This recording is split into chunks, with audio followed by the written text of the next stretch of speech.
দেশত ডাবল ইঞ্জিনৰ চৰকাৰ থাকোঁতে অসম ঝাৰখণ্ডতকৈ বহু পিছ পৰি আছে। চাহ বাগিচাৰ শ্ৰমিকৰ অৱস্থা তথৈ বছ।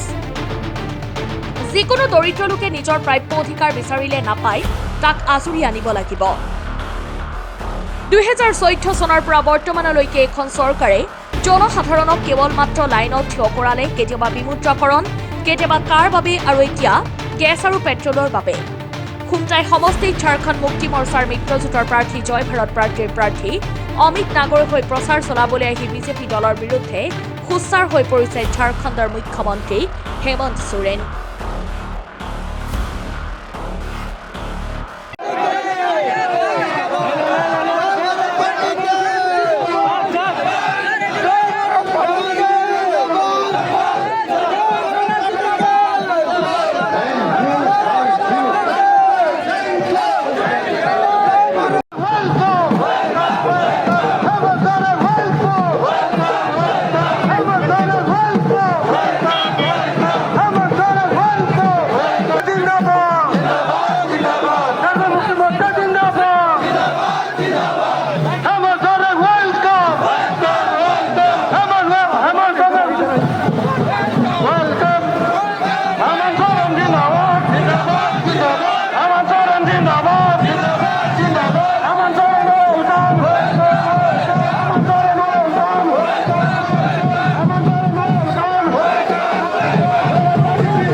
ভূকম্প সুনামি গোটেইখিনি আহি গৈছে না।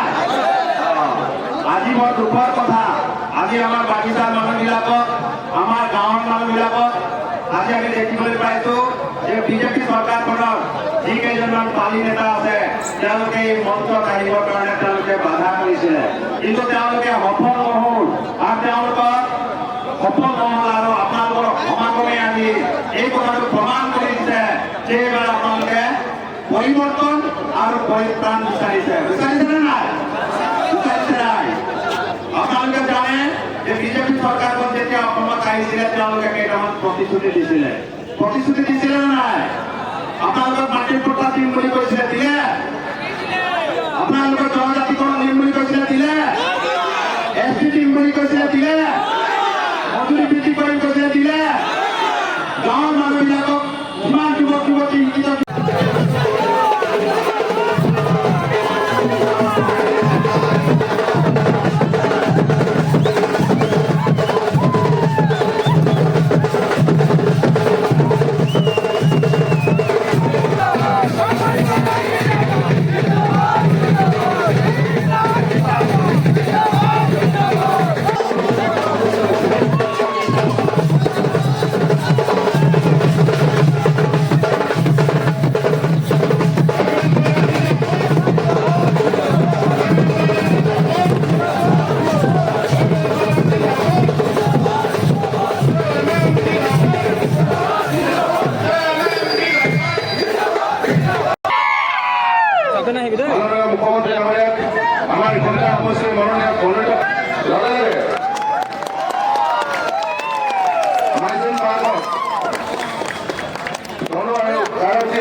প্ৰতীক আগবঢ়াই দিবলৈ মুখ্যমন্ত্ৰীক আপোনাক অনুৰোধ জনাইছোঁ।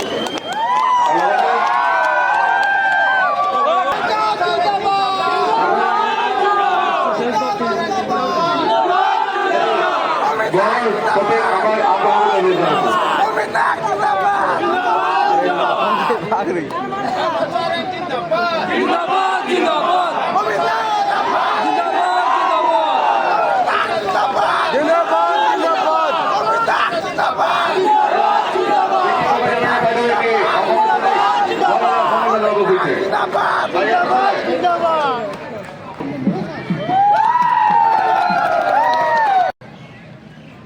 जमीनी स्तर पर असम के गांव में, शहरों में, टोलों में मुझे घूमने का मौका मिल रहा है। अलग अलग कारणों से हम असम को जरूर आए थे, लेकिन गांव की समस्या, असम की समस्या, यहाँ के किसान, मजदूर, यहाँ के रहने वाले अलग अलग समुदाय के लोगों की समस्या को जानने का मौका नहीं मिला। लेकिन आज जब हम यहाँ घूम रहे हैं तो मैं आश्चर्य हूं। मुझे लगता था कि झारखंड ही सबसे पिछड़ा राज्य है देश का, लेकिन असम के क्षेत्रों में, खासकर ग्रामीण क्षेत्रों में घूमने के बाद मुझे देखने को मिला कि असम से तो अच्छा हमारा झारखंड है। असम का हाल तो और भी बुरा है।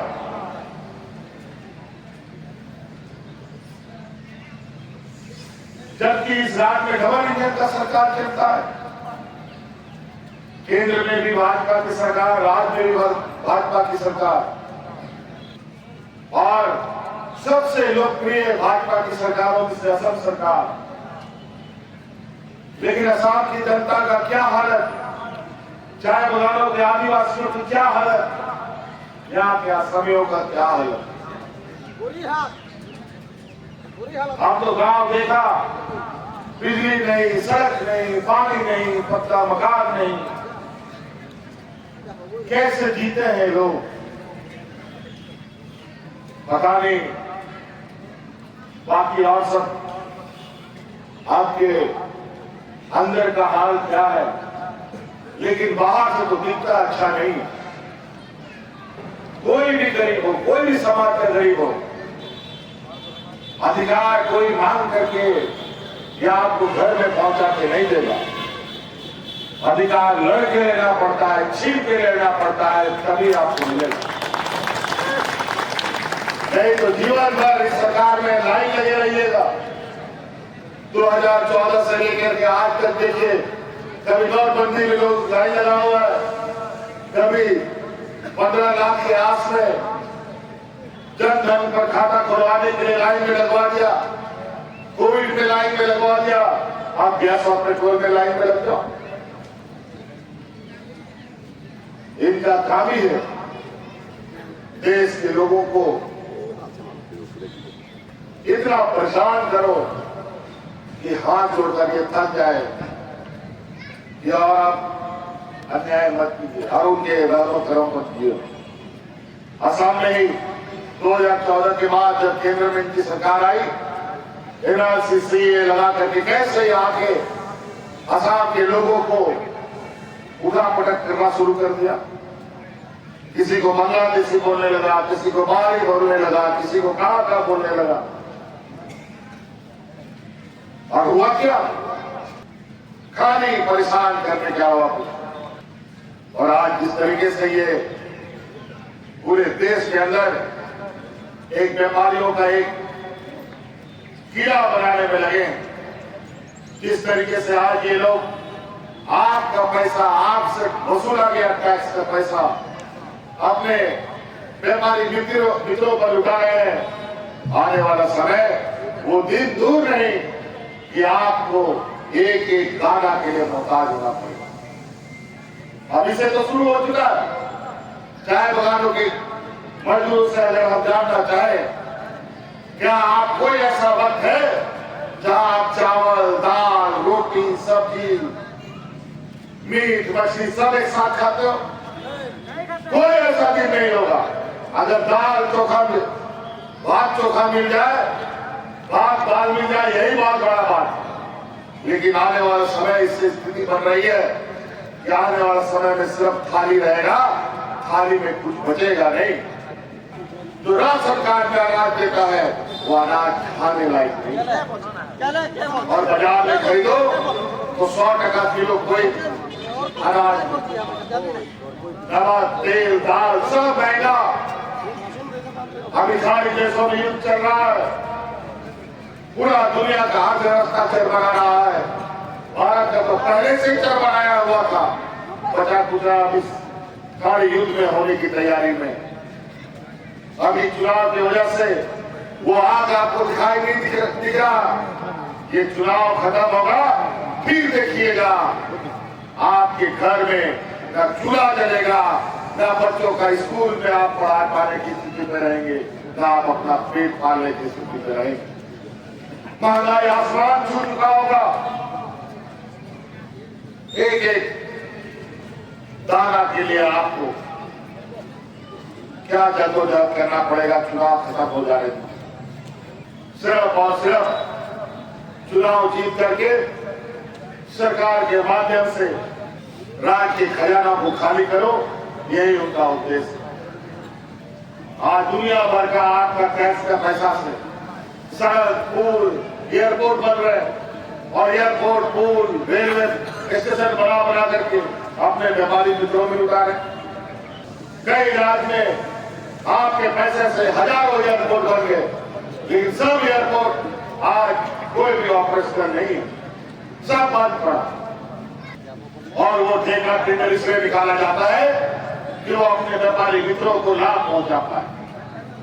इसीलिए इनका चुनाव जीतने का जो मूल मंत्र है, हिंदू को मुसलमान से लड़ाओ, आदिवासी को आदिवासी से लड़ाओ, अगड़ा को पिछड़ा से लड़ाओ, आदिवासी को गैर आदिवासी से लड़ाओ, आदिवासी को गैर आदिवासी में, क्रिश्चियन से, मिशन से, सबसे लड़ो। यही इसका उद्देश्य रहता है। फूट डालो और राज को। और इसीलिए आप लोगों से आग्रह करने आए, झारखंड मुक्ति मोर्चा एक ऐसा पार्टी जिसको आपके जैसे लोगों ने ही पाला, पोसा और बड़ा किया, और आज आपके हक अधिकार के संघर्ष में आपका साथ देने आए। और आप अपना ताकत को समझिए, आपका ताकत इतना है, अगर आप इस तरीके से जैसा इस पंडाल में एक साथ बैठे हैं, वैसे ही पूरा आसाम का आदिवासी, मूलवासी, दलित, पिछड़ा, अल्पसंख्यक एक छत के नीचे आ गया, तो आप जैसा कहेंगे वैसे ही सरकार करेगा। आप सरकार को बोलो उठो तो उठेगा, आप उसको बोलो बैठो तो बैठ भी जाएगा। ये तो सरकार की बात है। हम तो आज बात 16-17 सीटों पर पहले चरण में अपने इस प्रतिस्पर्धा में हम लोगों ने हिस्सा लिया। हमारा 8-10 विधायक जीत जाता है, तो जो भी सरकार बने उसके नाक में कैसे तेल डाला जाता है वो हमसे बेहतर कोई नहीं जाने। इसीलिए आप लोगों से आग्रह करने आए हैं, आप अपनी ताकत को पहचानिए। 5 साल में एक बार आपको सरकार से सवाल जवाब करने का मौका मिलता है, नहीं तो मौजूदा सरकार के पास तो आप कोई सवाल जवाब कर भी नहीं सकते। आपसे ये आग्रह करने, निवेदन करने आए। 9 तारीख को याद रखिएगा, ये अमित नाथ जी को हम लोगों ने प्रत्याशी नहीं बनाया है, इसे करने में 3 धनुष छाप और रात का सिपाही बनाने के लिए हम लोगों ने तैयार किया है, ताकि आपकी विधानसभा का ये रक्षा कर पाए, आपकी रक्षा कर पाए। तो इसलिए, लेकिन आज जब हम यहाँ घूम रहे हैं तो मैं आश्चर्य हूं। मुझे लगता था कि झारखंड ही सबसे पिछड़ा राज्य है देश का, लेकिन असम के क्षेत्रों में, खासकर ग्रामीण क्षेत्रों में घूमने के बाद मुझे ये देखने को मिला कि असम से तो अच्छा हमारा झारखंड है। असम का हाल तो और भी बुरा है।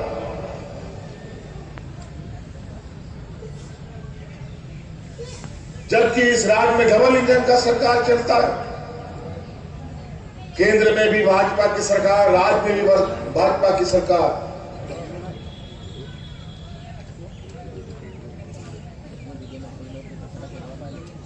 और सबसे लोकप्रिय भाजपा की सरकारों में से असम सरकार।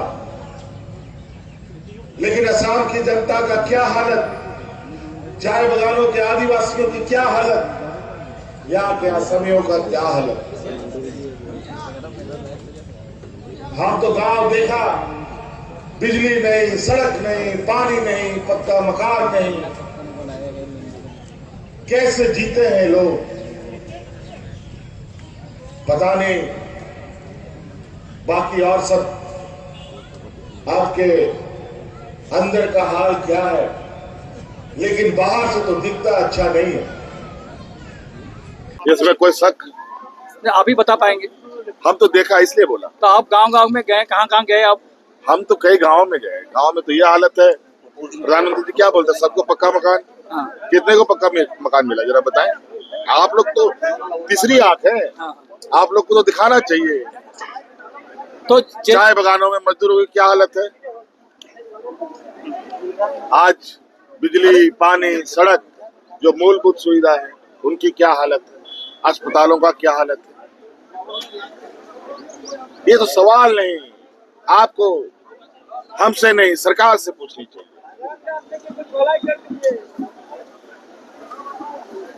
और आज तो डबल इंजन की सरकार है, ये तो प्रायोरिटी स्टेट है।